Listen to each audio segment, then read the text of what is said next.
Hello everyone and welcome back.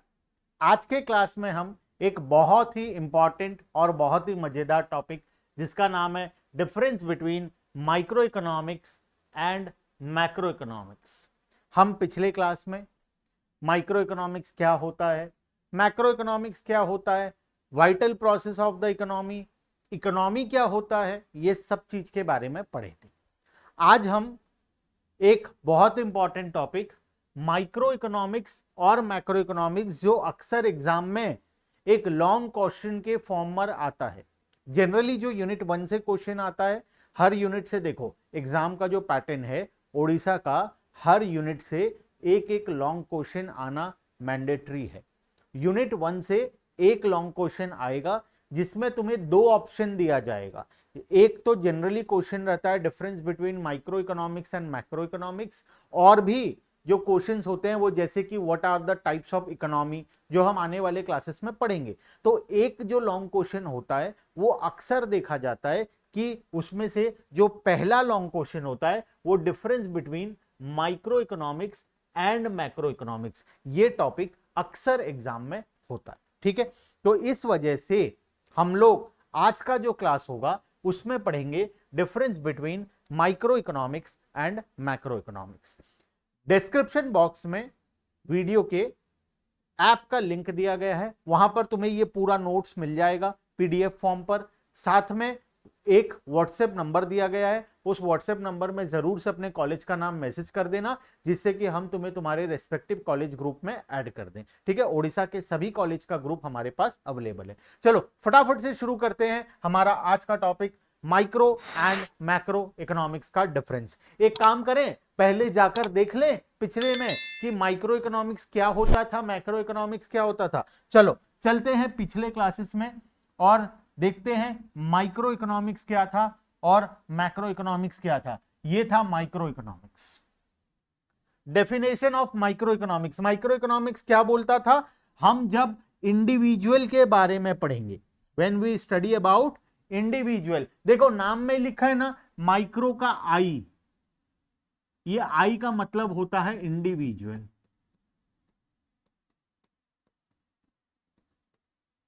ये आई का मतलब होता है इंडिविजुअल। तो जब हम इंडिविजुअल के बारे में पढ़ते हैं उसको बोलते हैं माइक्रो इकोनॉमिक्स। और मैक्रो इकोनॉमिक्स किसको बोलते हैं, जब भी हम एग्रीगेट्स के बारे में पढ़ते हैं। जब हम एग्रीगेट के बारे में, देखो नाम में है मैक्रो इकोनॉमिक्स का ए का मतलब होता है एग्रीगेट, ए का मतलब होता है एग्रीगेट्स। क्लियर है बात। तो माइक्रो में MICRO, आई का मतलब है इंडिविजुअल, और मैक्रो ए का मतलब होता है एग्रीगेट। अब आते हैं हम लोग difference between micro economics and macro economics के टॉपिक पर। देखो सबसे पहले माइक्रो इकोनॉमिक्स का पॉइंट नंबर वन क्या बोलता है, लेवल ऑफ स्टडी और डेफिनेशन। डेफिनेशन क्या बोलता है हमें, micro economic studies problem of scarcity. हम यहां पर स्कैरसिटी के बारे में पढ़ेंगे। प्रॉपरली एग्जाम में लिखकर आना बहुत जरूरी है, ध्यान देना, बिकॉज ये एक लॉन्ग क्वेश्चन आता है। हम 7 डिफरेंसेस पढ़ेंगे, सातों पॉइंट को अच्छे से याद कर लेना, प्रॉपरली लिखकर आना। बेसिस ऑफ डिफरेंस को लिखना मत भूलना। बेसिस ऑफ डिफरेंस का मतलब होता है इस चीज को, जैसे कि ये है basic of difference. Basis of difference को लिखना मत भूलना, ये लिखना एग्जाम में बहुत जरूरी है।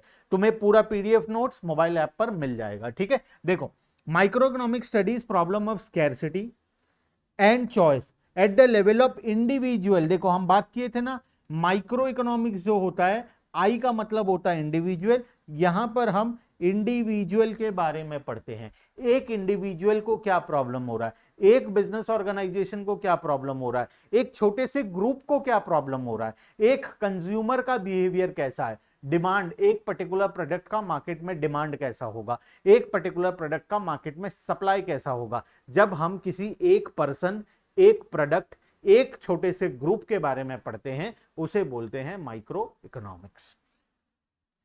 अ हाउसहोल्ड, अ फर्म और एन इंडस्ट्री, एक किसी हाउसहोल्ड के बारे में, फर्म के बारे में, कंपनी के बारे में, इंडस्ट्री के बारे में। एग्जाम्पल दिया हुआ है, micro economic studies how a consumer exercise his choice a consumer मतलब एक सिंगल कंज्यूमर कैसे बिहेव करेगा, exercise his choice of goods and service so that he maximizes his satisfaction with a given income. वहीं पर बात करें macro economics का, तो मैक्रो इकोनॉमिक्स का क्या बोलता है, डेफिनेशन या लेवल ऑफ स्टडी हमें क्या बताता है, macro economic studies problem of scarcity and choice at the level of economy के लेवल में, मतलब एग्रीगेट इकोनॉमी में हम सब आते हैं, हम 140 करोड़ जनता, अगर मैं इंडियन इकोनॉमी की बात करूं तो इंडियन इकोनॉमी में 140 करोड़ लोग आते हैं, तो पूरे 140 सीआर लोग मिलकर इकोनॉमी बनाते हैं। और जब हम पूरे इकोनॉमी के बारे में पढ़ते हैं तो उसे बोलते हैं हम लोग मैक्रो इकोनॉमिक। डेफिनेशन में हम लोग पढ़े थे, डेफिनेशन क्या बोलता है, डेफिनेशन मैक्रो इकोनॉमिक्स का बोलता है ए का मतलब होता है एग्रीगेट,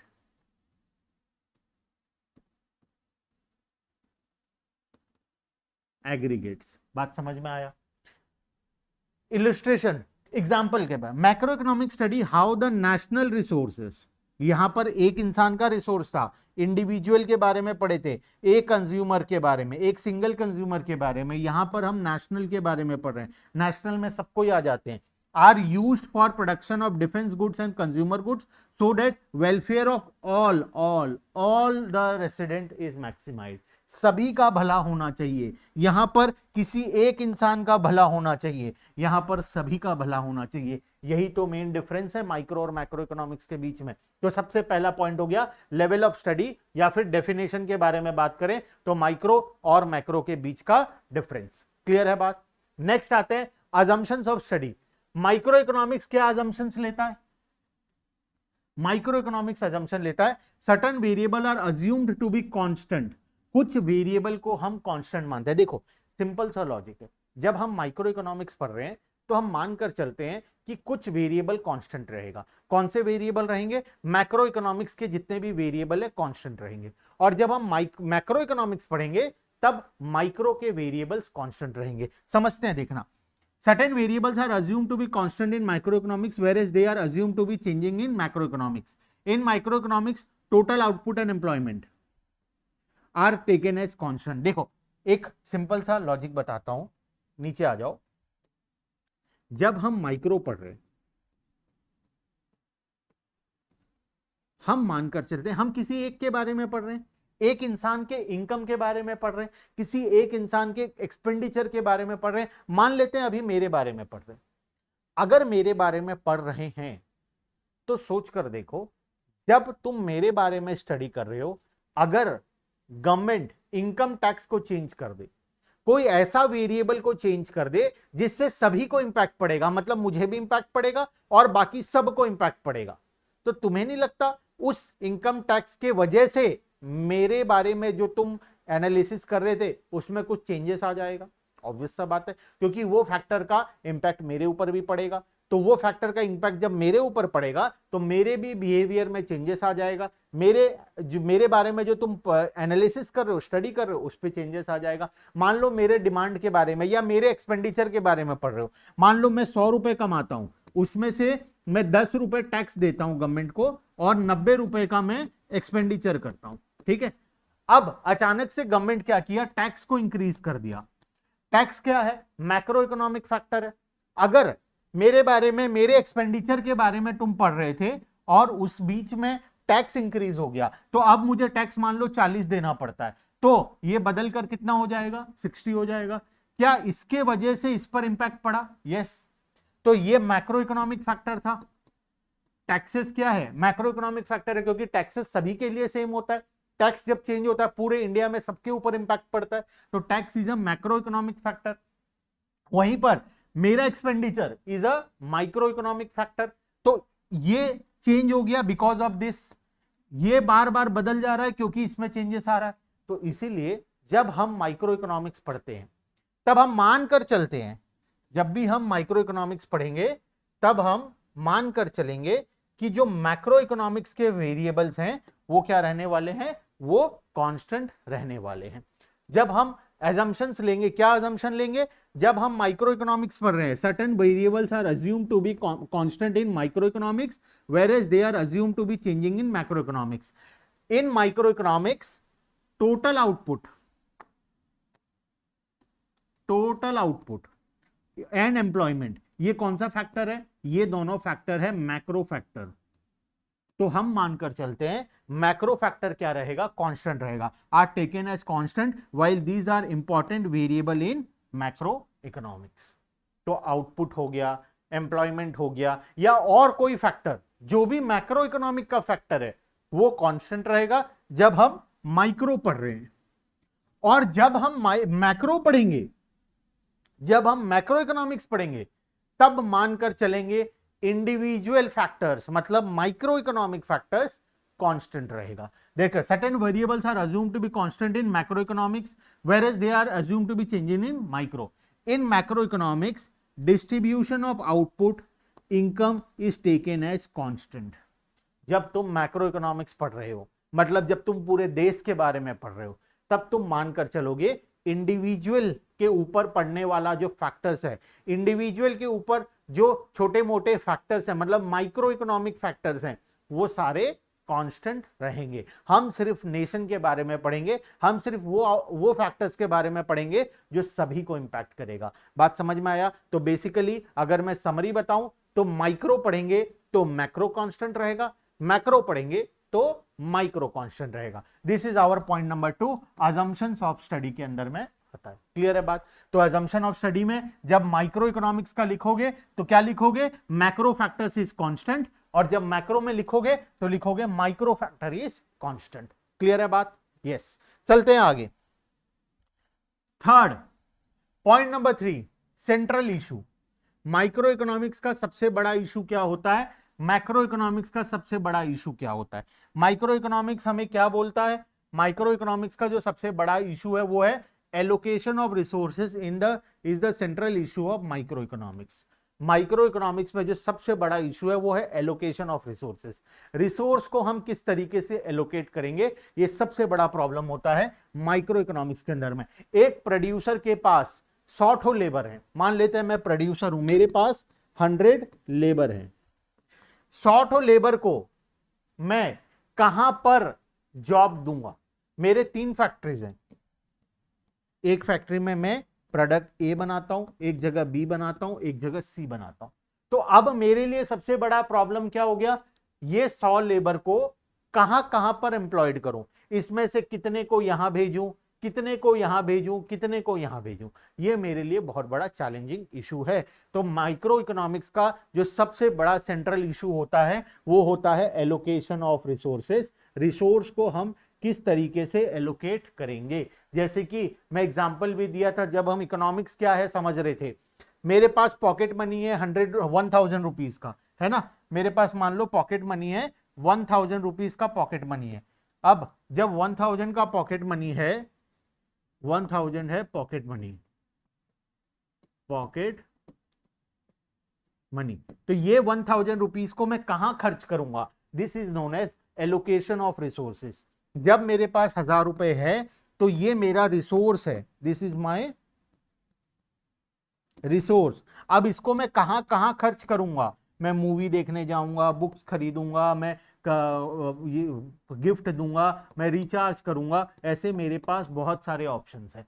तो ये जो एलोकेशन ऑफ रिसोर्सेस है ये सबसे बड़ा इशू होता है माइक्रो इकोनॉमिक्स के अंदर में। मैक्रो इकोनॉमिक्स का जो सबसे बड़ा प्रॉब्लम है, central issue of macro economics, determination of overall level of output and employment is the central issue of macro economics. Macro economics का 2 सबसे बड़ा इशू है, एक है आउटपुट और दूसरा एम्प्लॉयमेंट। देश का सबसे बड़ा प्रॉब्लम गरीबी, कंट्री का सबसे बड़ा प्रॉब्लम है गरीबी। इंडिया में पॉवर्टी बहुत ज्यादा है। पॉवर्टी को ठीक करने का सबसे बड़ा और सबसे इंपॉर्टेंट जरिया होता है 2, एक आउटपुट के थ्रू, एक एम्प्लॉयमेंट के थ्रू। हम कंट्री, इंडिया एक ऐसा कंट्री है जहां पर 140 करोड़ का पॉपुलेशन है, मतलब पॉपुलेशन में हम बिल्कुल भी पीछे नहीं है, पॉपुलेशन हमारा बहुत ज्यादा है, सबसे ज्यादा है।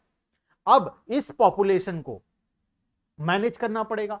140 करोड़ जनता है, इसमें से 90 करोड़ जनता, 90 तो छोड़ो 100 करोड़ जनता जो है वो गरीब है, मतलब इंडिया में पोवर्टी बहुत ज्यादा है। तो पोवर्टी को ठीक करने का दो जरिया होता है, एक आउटपुट के थ्रू, अगर हम हमारे आउटपुट को बढ़ा दें, आउटपुट बढ़ेगा मतलब प्रोडक्शन ज्यादा करेंगे, अगर प्रोडक्शन ज्यादा करेंगे तो बहुत लोगों को जॉब मिलेगा, बहुत लोगों को काम मिलेगा, जिससे वो लोग अपना गरीबी हटा पाएंगे, लोगों को गुड्स एंड सर्विसेज मिलेगा, अच्छे क्वालिटी का एजुकेशन मिलेगा, अच्छे क्वालिटी का सारा सर्विस मिलेगा, जिससे इकोनॉमी ज्यादा तेजी से ग्रो करेगा और पॉवर्टी कम हो पाएगा। लेकिन आउटपुट तो बढ़ा सकते हैं हम लोग, एम्प्लॉयमेंट एक और बड़ा चैलेंज है। इंडिया में पढ़े लिखे गवार का कमी नहीं है, पढ़े लिखे गवार बहुत सारे हैं, मतलब जो पढ़ लिख कर डिग्री तो ले लिए लेकिन उनके पास जॉब नहीं है, ना उनको गवर्नमेंट जॉब प्रोवाइड कर पा रहा है, ना वो खुद से कोई जॉब कर पा रहे हैं। तो इंडिया में जो सबसे बड़ा बड़ा इशू है पॉवर्टी का इशू एंड जॉबलेस लोग बहुत ज्यादा हैं, पॉवर्टी बहुत ज्यादा इंडिया के अंदर में। तो ये जो इश्यूज है, ये दोनों इशू को काउंटर करने के लिए सबसे बड़ा प्रॉब्लम जो है इकोनॉमी का आउटपुट एंड एम्प्लॉयमेंट का प्रॉब्लम है। कितना आउटपुट जनरेट करना है और कितना एम्प्लॉयमेंट जनरेट करना है, ये सबसे बड़ा इशू हो जाता है मैक्रो इकोनॉमिक्स के अंदर में। तो अभी तक हम 3 पॉइंट पढ़े, पहला डेफिनेशन के बारे में पढ़े, एक बार चलते हैं पीछे, पहला पढ़े डेफिनेशन के बारे में, दोनों का डेफिनेशन देख लिए, उसके बाद दोनों का अजम्पशन देखे, माइक्रो में मैक्रो कांस्टेंट, मैक्रो में माइक्रो कांस्टेंट। उसके बाद सेंट्रल इशू के बारे में पढ़े, इसमें सेंट्रल इशू क्या है, एलोकेशन ऑफ रिसोर्सेस, और इसमें सबसे बड़ा इशू क्या है, जो पॉवर्टी एंड जॉबलेस मतलब आउटपुट एंड एम्प्लॉयमेंट, दो सबसे बड़ा बड़ा इशू हमारे मैक्रो इकोनॉमिक्स के अंदर में है। चौथा पॉइंट में आते हैं इकोनॉमिक वेरिएबल्स। थोड़ा क्लीन कर देता हूं ताकि अच्छे तरीके से हम समझ पाए, पढ़ पाए आगे। पॉइंट नंबर 4 जो हमारा है वो है economic variables. Micro economic variables क्या क्या होता है, देखो micro economic uses micro economic variables. जब हम माइक्रो इकोनॉमिक्स पढ़ते हैं हम माइक्रो इकोनॉमिक वेरिएबल को यूज करते हैं। What are micro economic variables? Micro economic variables वो वेरिएबल्स होता है जो किसी एक पर्टिकुलर इंडिविजुअल को या एक छोटे से ग्रुप को इंपैक्ट करता है। तो micro economic variables such as consumers demand and producer supply. Consumer कितना खरीदेगा, प्रोड्यूसर कितना सप्लाई करेगा, ये माइक्रो इकोनॉमिक इशू है। मान लो मैं एक प्रोडक्ट बनाता हूं, ठीक है, मैं एक प्रोड्यूसर हूं, मैं मान लो बुक पब्लिश करता हूं, तो मैं एज अ प्रोड्यूसर मेरे प्रोडक्ट का कितना सप्लाई होगा मार्केट में, मैं कितना यूनिट प्रोड्यूस करूंगा, ये किसका प्रॉब्लम है, ये मेरा प्रॉब्लम है, ये इकोनॉमी का प्रॉब्लम नहीं है, ये मेरा प्रॉब्लम है। तो इस वजह से ये माइक्रो इकोनॉमिक के अंदर में आएगा। माइक्रो इकोनॉमिक वेरिएबल है प्रोड्यूसर का सप्लाई। कंज्यूमर कितना डिमांड करेगा प्रोडक्ट का, वो 1 यूनिट खरीदेगा, 2 यूनिट खरीदेगा, 10 यूनिट खरीदेगा, ये कंज्यूमर का प्रॉब्लम है, ये एक पर्टिकुलर कंज्यूमर का प्रॉब्लम है, इसीलिए ये एक माइक्रो इकोनॉमिक इशू है। तो माइक्रो इकोनॉमिक वेरिएबल में बहुत प्रकार के वेरिएबल आते हैं, जैसे कि प्रोड्यूसर का सप्लाई, कंज्यूमर का डिमांड, कंज्यूमर का बिहेवियर, उसके बाद एक पर्टिकुलर मार्केट में कितना डिमांड होगा, प्राइस क्या होगा, आउटपुट कितना जनरेट करेंगे, ये सब माइक्रो इकोनॉमिक वेरिएबल के अंदर में आ जाता है। मैक्रो इकोनॉमिक का बात करें तो मैक्रो इकोनॉमिक वेरिएबल में क्या वेरिएबल आएगा, वो वेरिएबल जो सभी को इंपैक्ट करता है, वो वेरिएबल जो सभी को एक साथ लेकर चलता है, जैसे कि टैक्सेशन हो गया। Taxation is a macro economic variable, क्योंकि जब भी रेट ऑफ टैक्स चेंज होगा पूरे नेशन को इंपैक्ट करेगा। मेरे अकेले के लिए कभी रेट ऑफ टैक्स चेंज नहीं हो सकता, रेट ऑफ टैक्स अगर चेंज हो रहा है तो वो सभी के लिए चेंज होगा। Macro economic uses macro economic variable such as aggregate demand.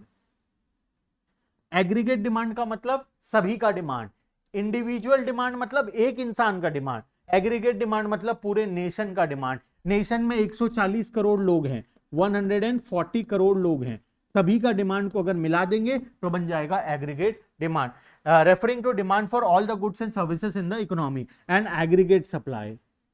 तो यहां पर हम इंडिविजुअल कंज्यूमर का डिमांड एंड इंडिविजुअल प्रोड्यूसर का सप्लाई पढ़ते हैं, यहां पर हम aggregate demand and aggregate supply के बारे में पढ़ते हैं। बात समझ में आया। अब एग्रीगेट डिमांड एग्रीगेट सप्लाई एक एग्जांपल है, और भी बहुत सारे मैक्रो इकोनॉमिक वेरिएबल होते हैं, जैसे कि टैक्सेशन हो गया, उसके बाद इन्फ्लेशन हो गया, रेट ऑफ इंटरेस्ट, बैंक का रेट ऑफ इंटरेस्ट हो गया जो सभी को इंपैक्ट करता है, लोन पर रेट ऑफ इंटरेस्ट हो गया, बहुत सारा फैक्टर्स है मैक्रो इकोनॉमिक्स में। यहां पर दो वेरिएबल दिया हुआ है, एग्रीगेट डिमांड एग्रीगेट सप्लाई, और माइक्रो में दो दिया हुआ है, इंडिविजुअल कंज्यूमर का डिमांड एंड इंडिविजुअल प्रोड्यूसर का सप्लाई। क्लियर है बात। चौथा पॉइंट हमारा इकोनॉमिक वेरिएबल। चलते हैं पांचवें पॉइंट की तरफ। पांचवा point, degree of aggregation. What is degree of aggregation?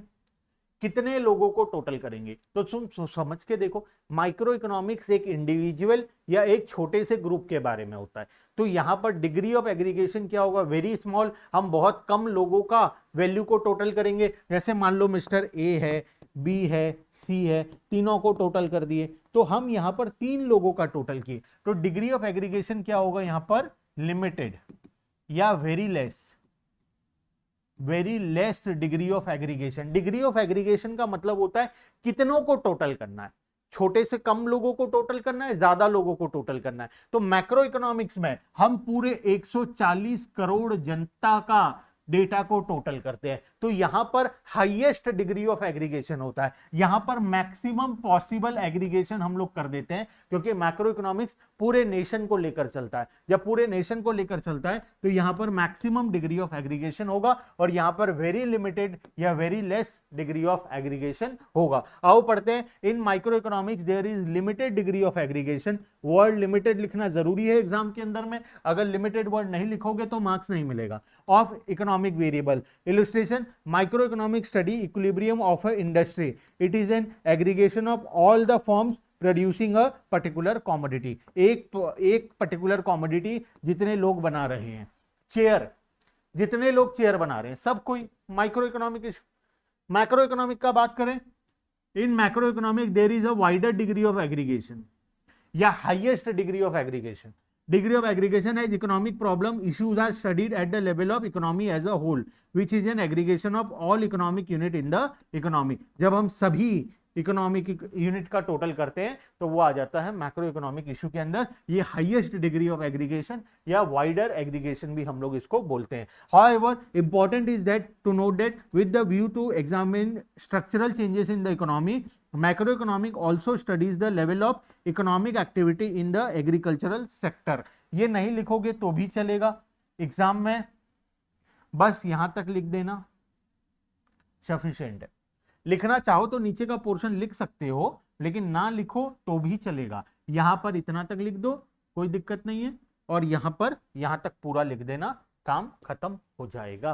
तो point number 5, degree of aggregation में यहां पर लिमिटेड या वेरी लेस, और यहां पर बात करें तो हाईएस्ट डिग्री ऑफ एग्रीगेशन या वाइडर डिग्री ऑफ एग्रीगेशन हमारा होता है। ठीक है, चलते हैं पॉइंट नंबर 6 के तरफ। Economic agent.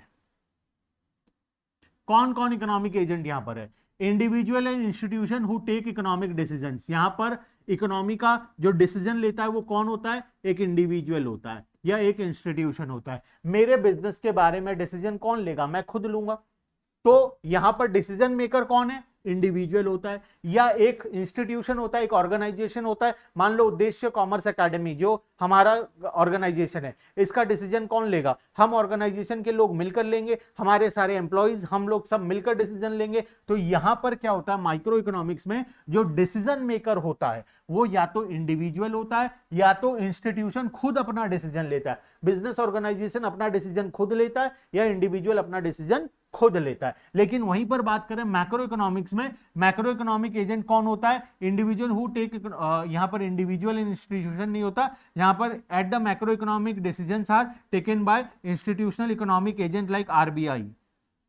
ये यहां पर गलत मिसप्रिंट है, इंडिविजुअल एंड इंस्टीट्यूशन नहीं होगा, यहां पर इंडिविजुअल एंड इंस्टीट्यूशन लेता है। यहां पर जो डिसीजन लेता है वो इंस्टीट्यूशनल इकोनॉमिक एजेंट होते हैं, जैसे कि RBI, SEBI, board of securities and exchange board of India. They are focus on maximisation of social welfare. यहां पर गवर्नमेंट ऑफ इंडिया हो गया, आरबीआई हो गया, रिजर्व बैंक ऑफ इंडिया, यहां पर सेबी हो गया, या और भी जो बड़े बड़े गवर्नमेंट के अथॉरिटीज हैं वो लोग डिसीजंस लेते हैं।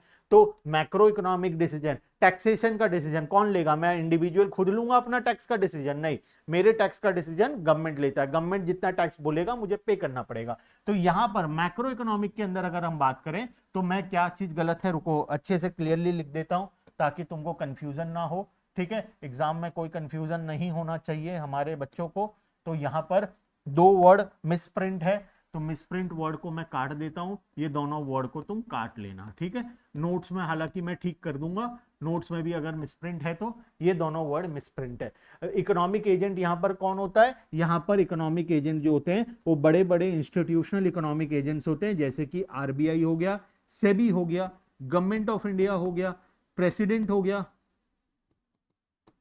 ये लोग, लोकसभा हो गया, राज्यसभा हो गया, ये सब जो हैं ये सब इकोनॉमी के बारे में डिसीजंस लेते हैं। ये कहां पर होता है? मैक्रो इकोनॉमिक्स में। माइक्रो इकोनॉमिक्स के अंदर में इंडिविजुअल्स और इंस्टीट्यूशंस यहां पर इकोनॉमिक डिसीजंस को लेते हैं। क्लियर है बात? चलते हैं next point number, last point number 7, method of study.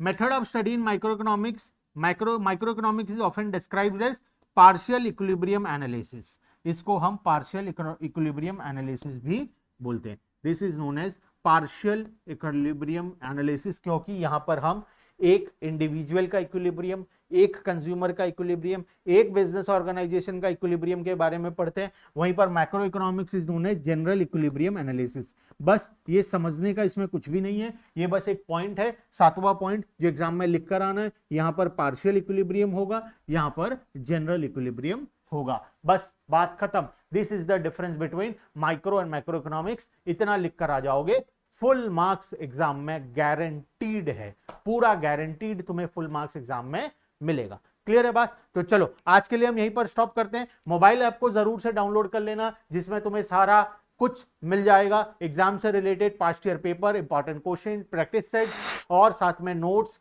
Summary notes, सब कुछ तुम्हें ऐप में, मोबाइल ऐप में मिल जाएगा। साथ में जो व्हाट्सएप नंबर नीचे दिया गया है उसमें जरूर से अपने कॉलेज का नाम व्हाट्सएप कर देना, जिससे हम तुम्हें तुम्हारे कॉलेज के ग्रुप में ऐड कर दें। ठीक है, चलो bye bye everyone and thank you.